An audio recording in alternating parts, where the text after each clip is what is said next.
آج اسلام آباد high court میں سنگل بینچ بسربراہی سردار اعجاز اسحاق خان صاحب کے روبرو جیل حکام ایڈوکیٹ جنرل آفس اور ہماری بحث ہوئی۔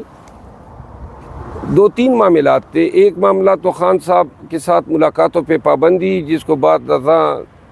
بینچ نمبر 7 نے جو ہے وہ انڈو کر دی تھی، لیکن اس کے باوجود ان لوگوں کے جن کے نام جو ہیں ہائی کورٹ نے اپروو کیے تھے کہ ان کی ملاقات خان صاحب سے کرا دی جائے، ان میں سے بہت سو کی ملاقاتیں ابھی تک نہیں ہوئی ہے۔ تو اس میں ہم نے تبیین عدالت کی درخواست دی۔ دوسری، اسی آنریبل بینچ نے ڈائریکشن دی تھی کہ جہاں پہ فزیکل ملاقات کوئی تھریٹ الرٹ کی وجہ سے ممکن نہ ہو تو آپ ان کی سائبر لنک کے ذریعے،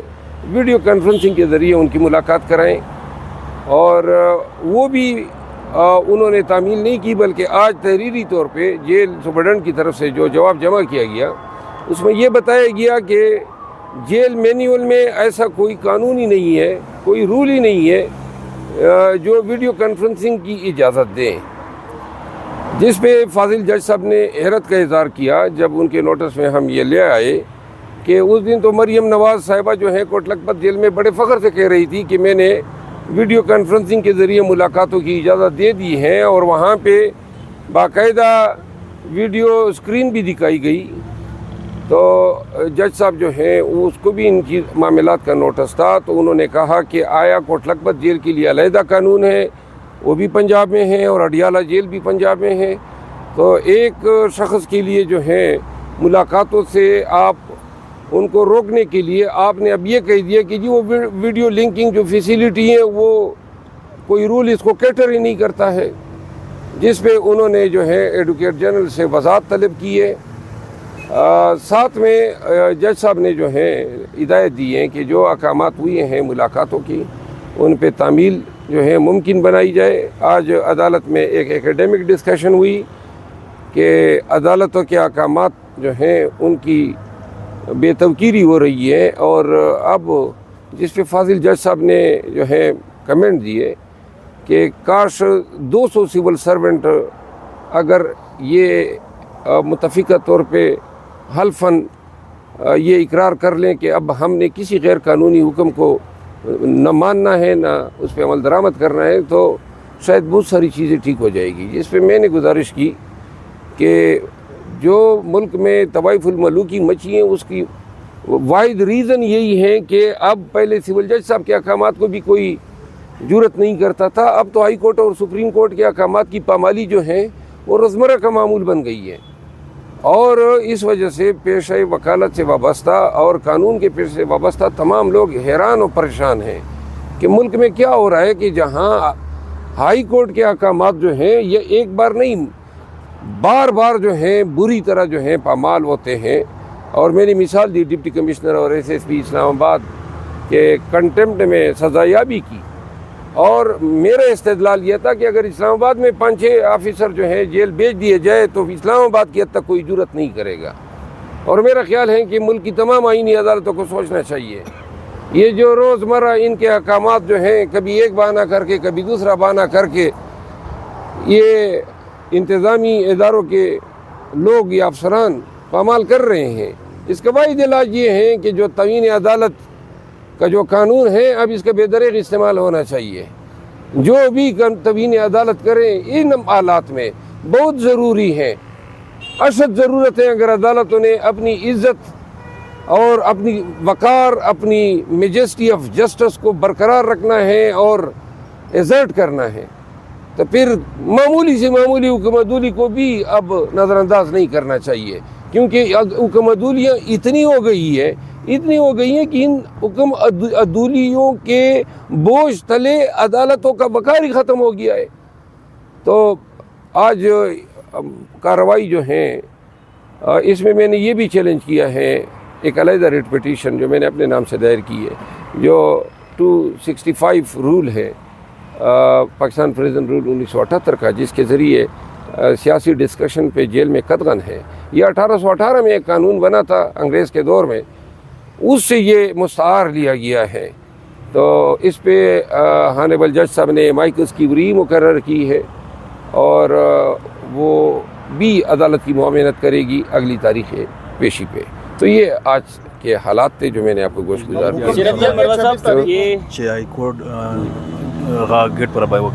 اچھا میں نے ایک اور چیز عدالت کے نوٹس میں دی. جب سے یہ عدالت میں ہم نے یہ کہا کہ وکلاء جو ہیں جو خان صاحب کے وکلاء ہیں وہاں پہلے ہم جاتے تھے تو گھنٹوں ہمیں انتظار کرنا پڑتا تھا اور انتظار کے لیے کوئی کمرہ کوئی کرسی بھی نہیں ہوتی تھی. تو جس پہ فاضل جج صاحب نے حکم دیا تھا کہ ڈگنیٹی آف مین جو ہیں وہ آئینی ایک بنیادی حق ہے تو وکلاء کو ایک ڈیسنٹ ویٹنگ ایریا دینے کے لیے احکامات دیے تھے. تو میں نے عدالت کو آگاہ کیا کہ اب اس کا نتیجہ یہ نکلا کہ اب ہمیں 1.5 کلومیٹر پہلے اپنی گاڑیوں سے اتار دیا جاتا ہے. اس روڈ پہ جس روڈ پہ گدا گاڑی چلتی ہے موٹر سائیکل سوار ٹریکٹر ٹرالیاں بسیں سب لوگ جا سکتے ہیں لیکن خان کے وکلاء کو اتارا جاتا ہے. ہمیں اپنی گاڑیوں سے اتار کے 1.5 کلومیٹر اس رمضان میں ہم پیدل جاتے ہیں پھر ملاقات کے بعد پھر اپنی گاڑیوں کے پاس واپس 1.5 کلومیٹر آتے ہیں. تو لہٰذا جس پہ جج صاحب نے اس کا بھی نوٹس لیا اور اس حوالے سے بھی وضاحت طلب کی ہے. شریف افضل مروا صاحب سوال میرا یہ ہے کہ آپ نے جو سپریم کورٹ میں پٹیشن دائر کی ہے اس میں آپ کیا کہتے ہیں کہ چیف جسٹس قاضی فائزہ صاحب کو اس بینچ کا حصہ ہونا چاہیے یا نہیں ہونا چاہیے؟ کیونکہ رات کو حامد علی خان نے شاہ زیب خانزادہ کے پروگرام میں کہا ہے کہ اگر چیف جسٹس قاضی فائزہ صاحب اس بینچ کا حصہ ہوں تو ہمیں کوئی اعتراض نہیں ہوگا. آپ کا کیا اس پر رائے ہے؟ حامد علی خان کون ہے؟ حامد خان صاحب. اچھا دیکھیں وہ میں نے تو اپنی ریٹ پٹیشن میں ایسی کوئی بات نہیں لکھی ہے جس کا آپ ذکر کر رہے ہیں لیکن ہمارا استدلال یہ رہا ہے کہ سپریم کورٹ کے ایک 5 ممبر بینچ نے 2021 میں ایک حکم نامہ صادر کیا تھا ایک کانسٹیٹیوشن ایک پٹیشن میں CMA 490 اور اس میں پیرا نمبر 6 ہے. اس میں بینچ نے یہ کہا تھا کہ PTI یا عمران خان سے وابستہ کیسز سے متعلقہ جتنے بھی کیسز ہیں ان میں محترم چیف جسٹس صاحب کو جو موجودہ چیف جسٹس صاحب ہیں ان کو نہیں بیٹھنا چاہیے.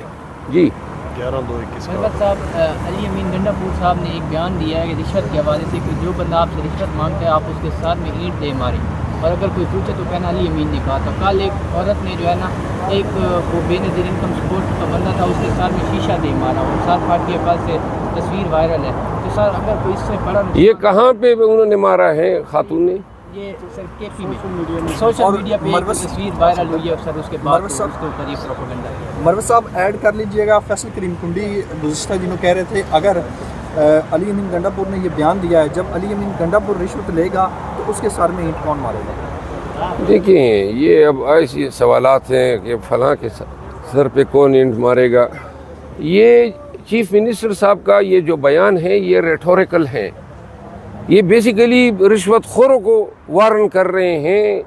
کہ اگر آپ اس طرح کام کریں گے تو لوگ مشتعل بھی ہو سکتے ہیں. اس بیان کا مقصد یہی ہے. یہ تو پریکٹیکلی وہ تو نہیں ہے کہہ رہے ہیں کہ جی کوئی آیا تو آپ اینٹ اٹھائیں اور سر پہ مارنا شروع کر دیں. بیسیکلی وہ سرکاری ملازمین کو رشوت مانگنے والے کو تنبیہ دے رہے ہیں کہ لوگوں کو اس پہ مجبور نہ کریں کہ آپ رشوت لینے کے چکر میں لوگوں سے مار کرنا شروع کر دیں. آپ اس پیغام کی لغوی معنی کے بجائے اس پہ یہ سمجھنے کی کوشش کریں کہ چیف منسٹر پورے صوبے کے سرکاری ملازمین کو وارن کر رہا ہے. اب آپ آ گئے اس پہ کہ جناب وہ صحیح معنوں میں یہ تشبیہ دے رہا ہے کہ جی جو آئے بس اینٹ اٹھائے. چیف منسٹر صاحب کا یہ مطلب نہیں تھا. چیف منسٹر صاحب کا مطلب یہ ہے کہ تمام سرکاری ملازمین آگاہ رہے ہیں کہ اگر آپ نے اپنے فرائض کی انجام دہی کے دوران بے ایمانی کرنے کی کوشش کی عوام کو تنگ کرنے کی کوشش کی تو عوام کی طرف سے جو بھی رد عمل آئے گا حکومت جو ہے پاکستان تحریک انصاف کی ایسے لوگوں کے شکایات کا ازالہ کرے گی.